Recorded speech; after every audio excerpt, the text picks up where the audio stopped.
Негизинде ассаламу алейкум деп салам бериш керек. Ва алейкум салам деп жооп бериш керек.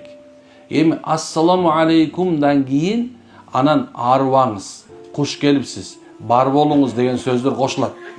Бирок арыбаңыз деп бир кыргыздар салам берген деген сөзгө мен кошула албайм. Жаман көрсөңөр, жакшы көрсөңөр кошула албайм. Анткени арыбаңыз деген сөздүн негизги мааниси бул такыр башка жер. О, керек болсо Манаста дагы ассаламу алейкум деп арыбаңыз деп айтат. Семетей, Сейтекте да ошондой керек болсо. Арыбаңыз деген сөздүн мааниси мындай тереңирээк алса, мен карап көрдүм. Ал жерде сизге мындай бир бала келбесин, өсүп өнүңүз деген сыяктуу маанилерди берет экен.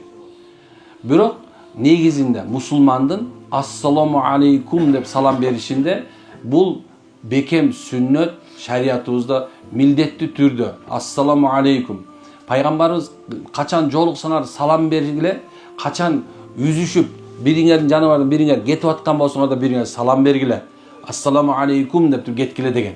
Качан үйгө келсе салам берип кирген болсоңор ассаламу алейкум деп кирсеңиздер, ал үйдө береке боло тургандыгын айткан. Өзүңөрдүн балдарыңарга да салам бергенди үйрөткүлө, аялдарыңарга да салам бергиле. Билесиздер эмне үчүн? Анткени салам деген сөз бул Алла Тааланын аты, заты, сыпаттарынан болуп эсептелет. Тынчтык, Кудайдын тынччылыгы кааланат. Түшүндүңбү? Демек, мынакей ассаламу алейкум деп тосуп алыш керек экен.